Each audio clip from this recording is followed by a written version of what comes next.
Welcome everybody to this video. We're going to be talking about inherited lipoprotein disorders.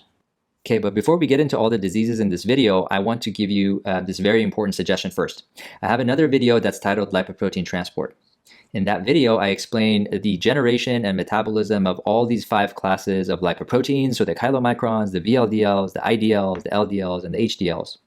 And I also go over all the different apoproteins that they have, their function, the different enzymes that catalyze all of these processes, and everything in between. So you need to be totally comfortable with all these concepts in advance before we try to learn the inherited diseases that are going to be covered in this module. If not, I'd recommend you go back and watch the video on lipoprotein transport, and then after you have that information all good and well, then you can come back and start learning about the diseases, and it would make it so much easier for you to go through the rest of this video. Let's start by just talking about what do we mean by inherited lipoprotein disorders. In other words, what do they all have in common that defines them? Because we're going to spend the rest of this video just learning about the unique features. I'm going to help you distinguish them from each other. But in this first slide, I just want to tell you what is it that they all have in common that they share. So first of all, obviously they're all inherited types of mutations that passed along. And none of these are X-linked. They're all autosomal. So it's very helpful to know that right off the bat, that the inheritance pattern for all of them is autosomal. And even though they're all really rare, compared to other things you're going to see in clinic, you're still going to see some of these in clinical practice, and they have some very significant clinical consequences. So it's very important for you not to forget about them and to actually learn them. The second important thing is that every one of these diseases works by disrupting something in the lipoprotein metabolism. So the underlying defect has to do with that. And as a result of this, you're going to have either accumulation or deficiency of lipids. And finally, the third thing that they all have that defines them is that there's going to be clinical complications that's caused by this disturbance in the lipids in our body. So if there's a deficiency, the cells and the tissues are going to lack all the necessary lipids that they need in order to survive and do what they need to do. And if there's excess or too much lipids, then all of this lipid is going to accumulate, it's going to cause toxicity and other kinds of damage and lead to major health problems. So these are the main things that all of these disorders have in common. Now what we're going to do in the rest of the video is tease out how they're all different from each other and focus on their unique features. All right, so here we go. Big setup for the inherited lipoprotein disorders. I always like to start with overviews just so you can get the big picture, and we can see on one side we have lipid deficiency, on the other side we have lipid excess. So this means that inherited lipoprotein disorders basically can be categorized based on the underlying effects on lipids inside of our body. There's only one disorder that leads to lipid deficiency, and that's called A-beta-lipoproteinemia. All the other diseases that we're going to learn about today cause accumulation of excess lipids in the body, and as a group they're called familial dyslipidemias, and we're going to spend most of this module learning about each of these, but for now we're going to first start with A-beta-lipoproteinemia. So this prefix A usually means the absence. So when A is in front of something, it means the absence of that thing. So A here means the absence of beta lipoproteins. So basically what this means is absence or very low levels of B lipoproteins in the blood.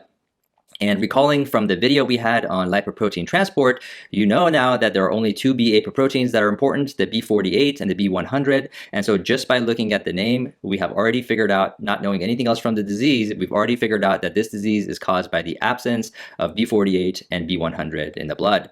Now in the next couple of slides, we're going to see how this happens and the clinical consequences. All right, so remember, we're going to do our stepwise approach, step 1, step 2, step 3 of pathophysiology, and then we're going to move on to clinical consequences.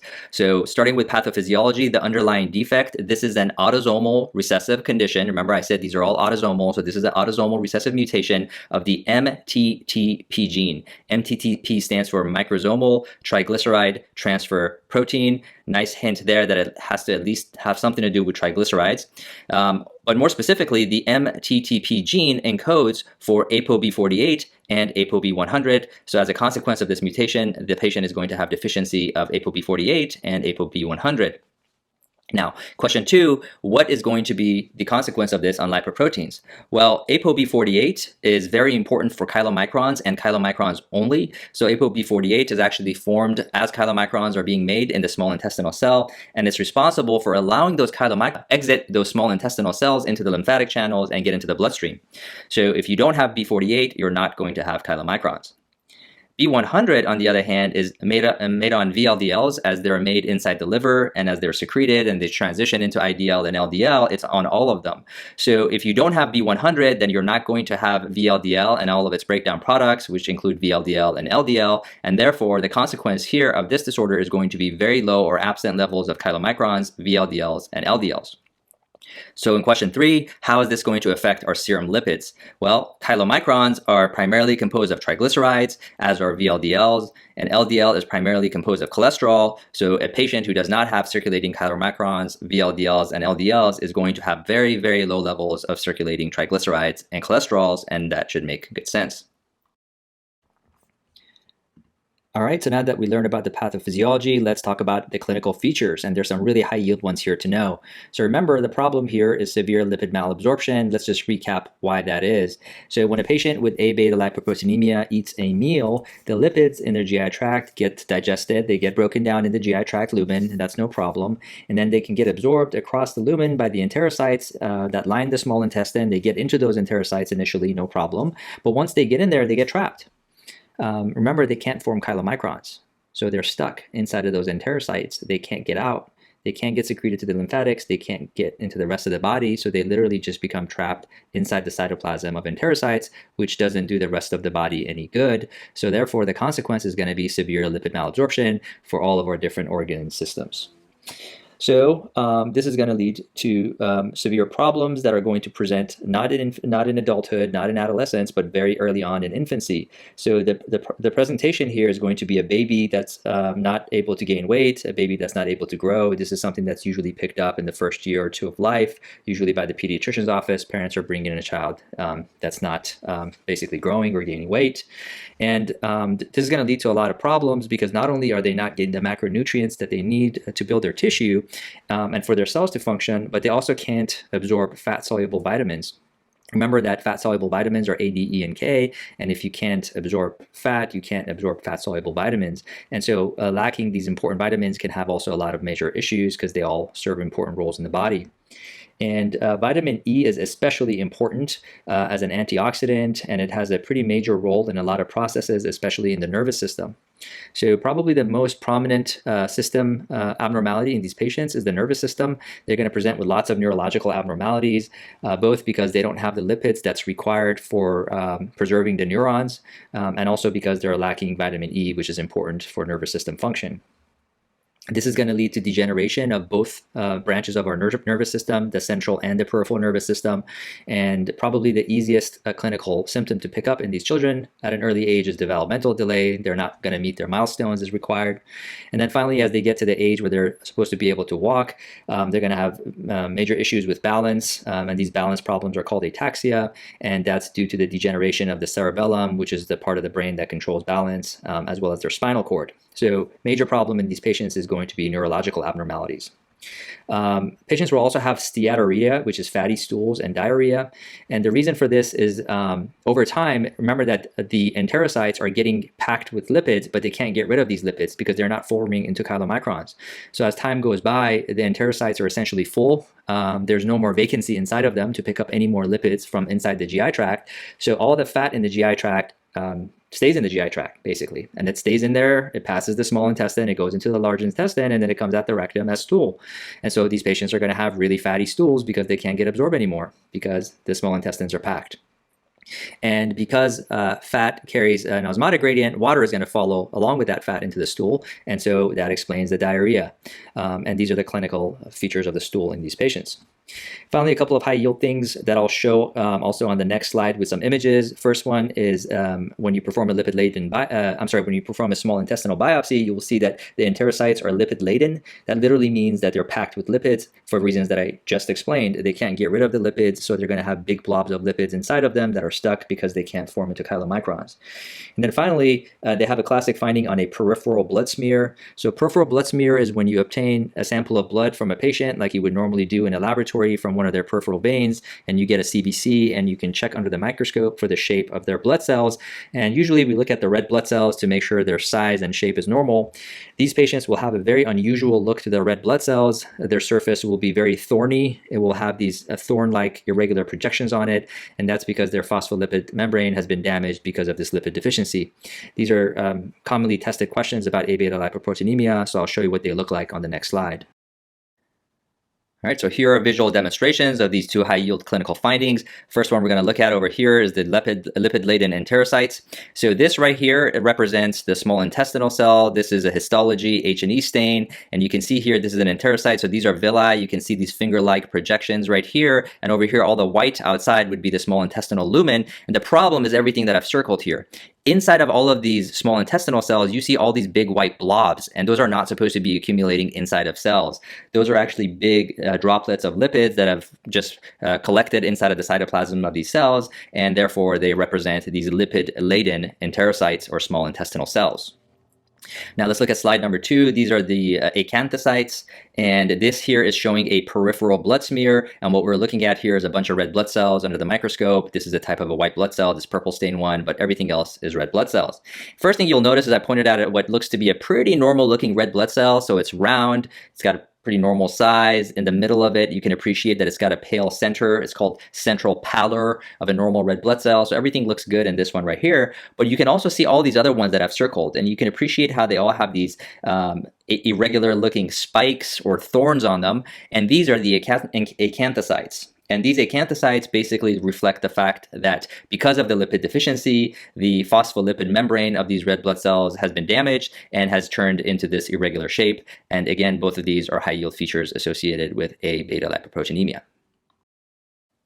All right, so now that we covered that, we can do a quick check back in with our overview slide of inherited lipoprotein disorders. So we've covered lipid deficiency, which was the A-beta-lipoproteinemia. So all the rest of this video, we're going to talk about lipid excess, which is collectively under this heading of familial dyslipidemia. And these disorders are also sometimes referred to as inherited, so inherited instead of familial, and hyperlipoproteinemia instead of dyslipidemia. They are literally talking about the same group of disorders, so don't be confused if you see one reference versus the other. They're talking about the same thing. Now, we're going to learn each of these diseases separately, but what I want to do is first explain a couple of clinical features that are caused by lipid excess, because they're common to many of these disorders, and I think it'll be helpful for you if I go through these clinical symptoms first. Okay, so as I just described, the main problem here is going to be lipid accumulation, so too much lipid in tissues. And there are two major clinical manifestations that are going to keep coming up in all four of these classes of familial dyslipidemias, so I'll go through these one by one. First one is xanthoma. This is really easy. It's just a big ball or nodule of lipids or fat. And this can be either from triglycerides or cholesterol, and they deposit underneath the skin surface. And when this happens, this is called a xanthoma. Usually it's in the form of a nodule, which is more of like a ball shape, but it can also be a papule, which is flatter, or a plaque, which is a larger version of a papule. Either way, these are going to be some form of lipid depositing underneath the skin, so they're going to be visible and palpable.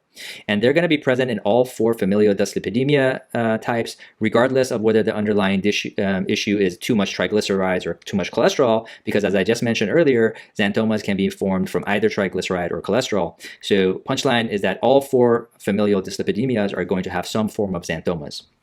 Depending on the type, they're going to have different locations, and each of these types are going to be associated with like a particular type of xanthoma that happens more commonly, at least for test purposes. So when we go through each of these, I'll be sure to highlight those. But for now, the takeaway is that either lipid could cause xanthoma, and it can happen in all four types. There are a couple of special forms of xanthomas. One is called tendinous, which pretty easy to know. It occurs on the tendons, usually on the extensor tendons, and the two common ones are the Achilles tendon, which is on the back of the ankle, or the extensor tendon on the back of the hand. The other important one, or one to know about, is called xanthelasma. So xanthelasma is a xanthoma that happens on the eyelid. It's usually on the upper eyelid, on the nasal side. You can see it here, and these are more of a flatter plaques rather than a ball-like nodules. But regardless, when you hear the term xanthelasma, it's just referring to a xanthoma of the upper eyelid, and we'll talk about this more specifically when we talk about the hypercholesterolemias. Now, let's move on to the second type, which is atherosclerosis. So in atherosclerosis, it's lipid deposits, but it's not underneath the skin surface, it's in the wall of the arteries. And atherosclerosis is specifically only cholesterol deposits in the arterial wall. So it's not triglycerides, it's only cholesterol, and the deposits is in the arterial wall, not underneath the skin surface. So make sure you understand the difference between atherosclerosis and xanthoma. It's only cholesterol, and it's depositing in the arterial wall. This leads to the formation of these structures into the lumen of the the artery called plaques, which are basically composed of cholesterol as well as macrophages and just a consequence of all the inflammation that goes on after their presence. And the problem with these plaques is that they can narrow the lumen of the artery. And so that leads to less blood flow. So instead of blood flowing through this nice open space, now it has to go through this narrow region between it. And that leads to ischemia, which is decreased blood flow to our end organ. And this can lead to some major cardiovascular disease. So for example, decreasing blood flow to the heart can lead to a myocardial infarction, which is a heart attack. Decreasing it to the brain can lead to a stroke. And these are major, major problems. And so the key here, distinguishing feature with atherosclerosis, is that it is only prominent in cholesterol excess diseases because the underlying feature of plaques are cholesterol. And primarily, you're going to see these as we go through them in type 2 and type 3 familial dyslipidemias, and they're going to be absent in type 1. So again, a big punchline here, atherosclerosis, mostly cholesterol deposits in arterial wall, xanthoma, either kind of lipid deposits underneath the skin surface. All right, so now let's talk about all the different classes of diseases of the familial dyslipidemias. And as you learn about each of these classes, each of these diseases, I'm going to use this table to capture all the key elements for each of them. And so by the end, we'll have a nice table that has all the important findings for all of these diseases. All right, starting with our first familial dyslipidemia, type 1, also known as hyperchylomicronemia. Based on the name, you can already tell this is going to have elevated chylomicron levels. So here we're going to learn why. So let's start with our first question, which is always what's the underlying defect? So the defect here is in either a lipoprotein lipase or ApoC2, and this is going to cause chylomicrons to not end up getting cleared from the circulation and to persist in the blood. So let's see how this happens. So if you take a look over here, this is actually just a screenshot of the diagram that I used in the video for lipoprotein transport, and this is showing you how chylomicrons are getting cleared. So as you know, chylomicrons are made in the small intestinal cell. So this is our enterocyte with its villi, with the small intestinal lumen. They get secreted through lymph into the bloodstream. So these are chylomicrons that are just floating around. And as they encounter adipocytes in the periphery, they undergo triglyceride hydrolysis, meaning triglycerides are removed from the chylomicrons into the adipocytes. They're taken up by this peripheral tissue. And over time, these chylomicrons will get smaller and smaller as they lose more and more triglycerides until they finally turn into chylomicron remnants. And once they hit this stage, they will get taken up by the liver, and this is how they get cleared from the circulation. Now, it's very important that this triglyceride hydrolysis is performed by an enzyme. Remember that all triglyceride hydrolysis are performed by enzymes that are lipase, and this one particularly is called lipoprotein lipase. And lipoprotein lipase requires ApoC2 as its cofactor. So ApoC2 and lipoprotein lipase are required for triglyceride hydrolysis from chylomicrons in order for them to complete their life cycle.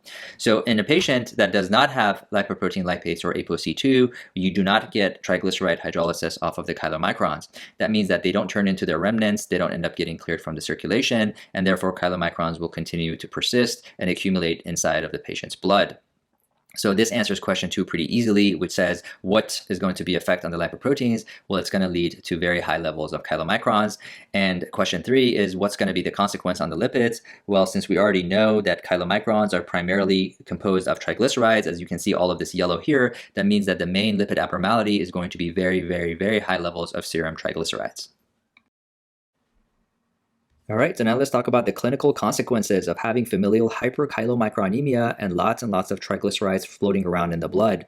So I've seen this a few times in my career where the nurse comes back and says, hey doc, when I drew the patient's blood, it came back real creamy and milky looking. And this is literally because the serum portion of the blood is filled with chylomicrons that have lots of triglycerides in them. And so the blood will have a milky and creamy appearance due to the presence of all of these triglycerides and chylomicrons. If you let the tube sit for a little while, the top layer will separate out. This will be all the fat, the triglycerides will float to the top, and this is called a creamy supernatant. But probably the biggest problem with this disorder is pancreatitis. Pancreatitis is inflammation of the pancreas, and this happens because the pancreas is an exocrine organ. Its main job is one of its main jobs as an exocrine organ is to secrete enzymes into the GI tract, and these are really potent enzymes. They're proteases, lipases, amylases. They break down carbohydrates, lipids, and proteins, and that's how we digest our food when these get to the food in the lumen of the intestinal tract. But you should be asking yourself, if we have all of these potent enzymes, why don't they damage the pancreas itself?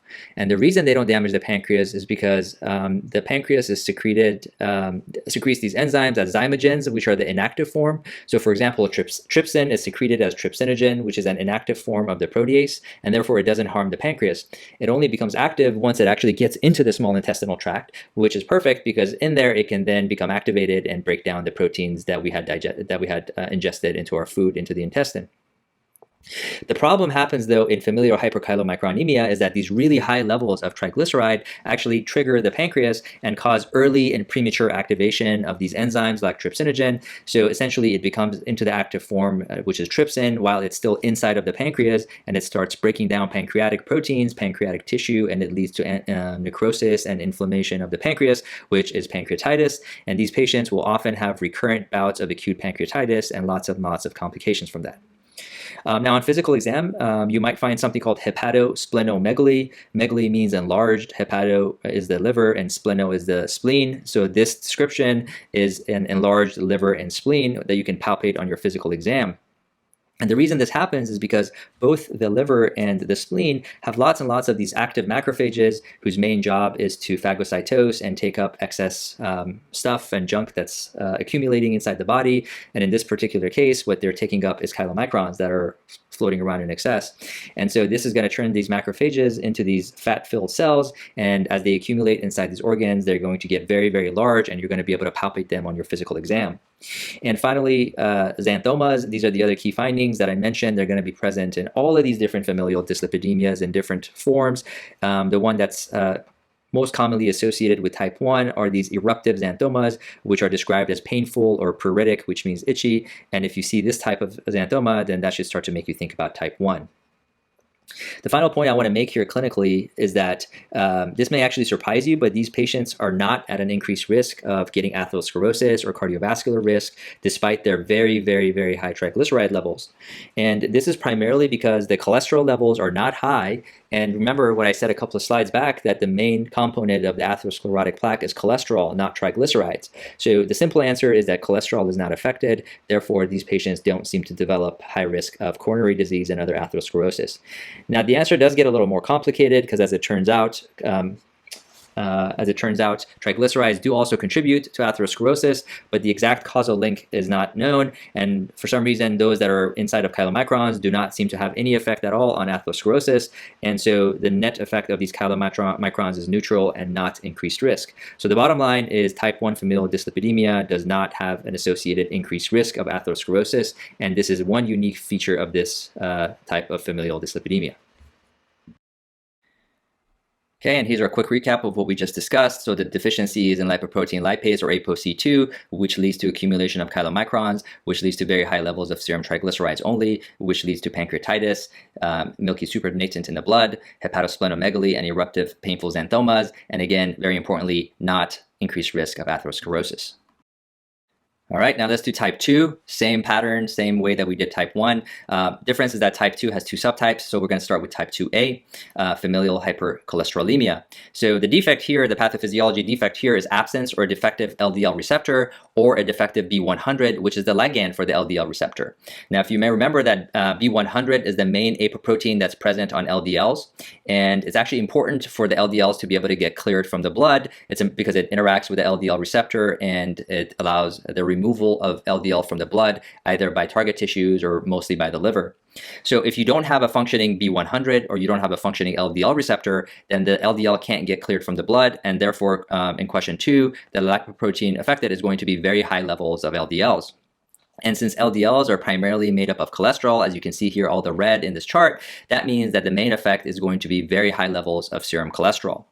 Now, people with familial hypercholesterolemia or type 2A actually can be either homozygote or heterozygote. Remember that this is a autosomal dominant condition, but there's different types of phenotypic expression. So people who are homozygote, that means that they have both alleles that are abnormal. And thankfully, the incidence of this is extremely rare. It's about 1 in a million. But these patients will have incredibly high levels of LDL, more than 6 times the upper limit of normal. And therefore, these people will have an extremely high risk of coronary vascular disease and atherosclerosis.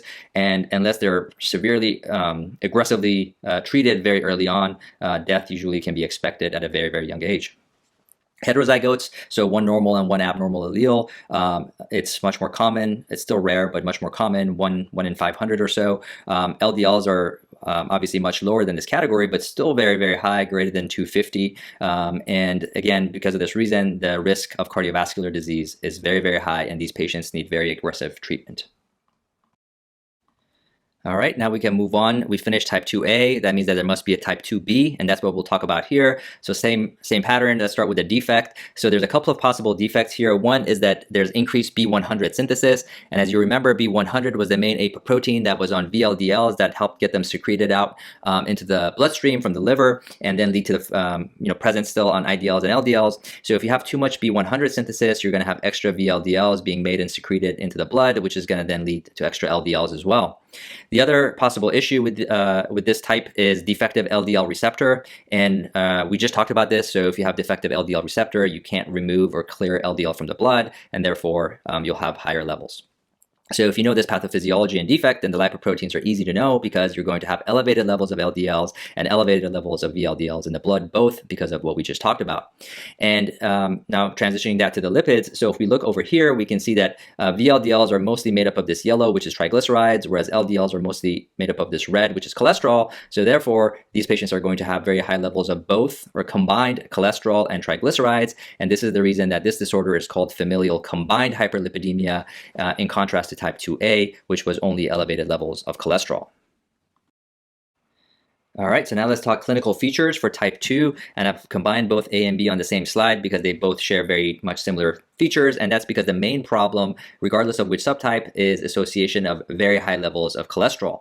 So the main problem for people with type 2 dyslipidemia is very, very high levels of atherosclerosis, increased risk of cardiovascular disease, increased risk of what we call premature coronary artery disease, and that's when someone has a myocardial infarction or a heart attack in a very young age, as early as in their 20s or their 30s. And that's because all of this just super high levels of cholesterol are depositing in the arteries, forming atherosclerotic plaques and leading to all this end organ damage. Now, there's a couple of other clinical features for type 2. These two happen to be more common with type 2A, and especially on test questions, they seem to ask these more in the context of type 2A, so I'll just mention them here. So one is an Achilles tendon xanthoma. So remember I said that some types of xanthomas are called tendinous because they occur on tendons, including the extensor tendon, and I said a high yield one is the Achilles tendon, and that's the one that's on the back of your ankle, and so that's one that's associated with type 2A. Another one is something called corneal arcus. So there's a picture of it that I've shown here. So it's this rim of white that's on kind of the outside or the periphery of the cornea here, and it's called the corneal arcus. This is this white stuff all right here accumulating. These are all lipids, and this is something that's actually normal or benign. It's an expected finding in someone who's older, in their 60s or 70s. It's also known as arcus senilis. Senilis referring to that something normal in older people. But if you see this someone who's younger, like below 50 years of age, this suggests that there are very high levels of lipids and they're accumulating inside of their eyes, and this would be something that you can very easily see when you do an eye exam on a patient. So both of these high yield features associated with type 2, especially 2A. So back to our handy table, looking at 2A, hypercholesterolemia, absent or defective LDL receptor was one cause, or defective ApoB100, which is the thing that binds to the LDL receptor. Either way, can't clear LDL, so high levels of LDL in the blood. And since LDL is mostly made up of cholesterol, lipids are high cholesterol in the blood. Looking at type B here, this is combined hyperlipidemia. Problem is you have excess B100 synthesis, so you make too much VLDLs and LDLs, or you have defective LDL receptor, so you can't clear the LDLs. So again, either way, you're going to have very high levels of cholesterol, and also because of all the triglycerides in VLDL, you're also going to have high levels of triglycerides. Main clinical consequences here are going to be from all the cholesterol accumulation for both of these. So big one you really should know about is atherosclerosis, also the tendinous xanthomas and arcus cornea, which are more common with 2A. And as I already mentioned in the first slide, 2A has a homozygote and a heterozygote variant, and those both differ based on the severity and their presentations. Also remember that type 2 and type 4 are both autosomal dominant, whereas type 1 and type 3 are autosomal recessive. Now we're going to move on and cover type 3. All right, moving right along, we only have a couple of more types to cover, so let's go on to type 3. So starting with our pathophysiology, the underlying defect here is a defective ApoE. So let's talk about what that is. So ApoE is a very important apoprotein. It's present on all the lipoproteins except for LDL, and it basically serves as a ligand for the uptake of VLDL and chylomicron remnants by the liver, and that's how these remnants get cleared from the circulation. Now, ApoE is actually coded for by 3 different alleles. There's E2, E3, and E4.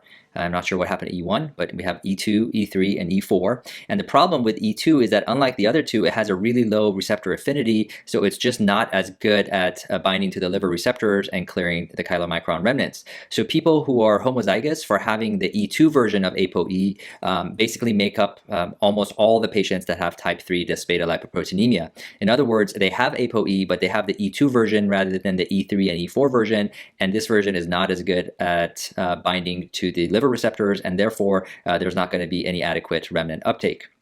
So the consequence is that the VLDL and chylomicron remnants are not cleared, and therefore their levels are going to be elevated in the blood. And these remnants are mostly composed of cholesterol esters and some triglycerides. And I just don't want you to be confused here, because VLDLs and chylomicrons did start with mostly triglycerides, but remember that as they circulate in the blood, those triglycerides are getting hydrolyzed and removed by lipoprotein lipase, and they're getting exchanged with HDL with cholesterol esters. So they're actually mostly composed of cholesterol esters and some triglycerides. So the consequence here is going to be elevated levels of cholesterol and some elevation in triglyceride levels. The main clinical features here are increased levels of atherosclerosis due to the high cholesterol buildup, and finally, very classic palmar xanthomas. So these patients, just like all the other familial dyslipidemias, will have xanthomas, but a classic location of palmar xanthomas for some reason seems to be only associated with type 3, so you should definitely keep that association in mind. So here we go to our table for type 3. So you have defective ApoE3 and ApoE4. So essentially that means that you have more ApoE2, which is not as efficient in clearing the chylomicron and VLDL remnants from the blood. Therefore, the lipoprotein abnormality will be high levels of CM and VLDL remnants, and the lipids will be elevated cholesterol and elevated triglycerides. And this is going to lead to increased risks of atherosclerosis, as well as classic formation of xanthomas on the palms of the hands. All right, so let's move on to type 4, our final type of familial dyslipidemia. This is known as hypertriglyceridemia. So the pathophysiology here is a defect that causes overproduction of VLDL by the liver. So this is really simple. The liver just makes too much VLDL and secretes too much VLDL into the bloodstream. And there's also a secondary defect where there's some problems with clearing triglycerides from the blood due to a defect in an apoprotein known as ApoA5. So the main lipoprotein abnormality is going to be excess VLDL, because our problem was the liver was producing too much VLDL. And the main consequence on the lipids is excess triglycerides, because 1, we just mentioned there's a defect in triglyceride clearance, but 2, remember that most of VLDL, as you can see right here, most of VLDL is composed of triglycerides, and therefore this is going to have very high levels of triglycerides, and therefore this is known as hypertriglyceridemia. Now, this is different in type 1, right? Because type 1 also had high levels of triglycerides, but in type 1, the main problem there was excess chylomicrons, and that's why you had lots and lots of triglycerides. Here, you have excess VLDL, and that's why you have lots and lots of triglycerides. So the clinical features here are going to be very similar to type 1. So you're going to have pancreatitis, especially if you have very high triglyceride levels.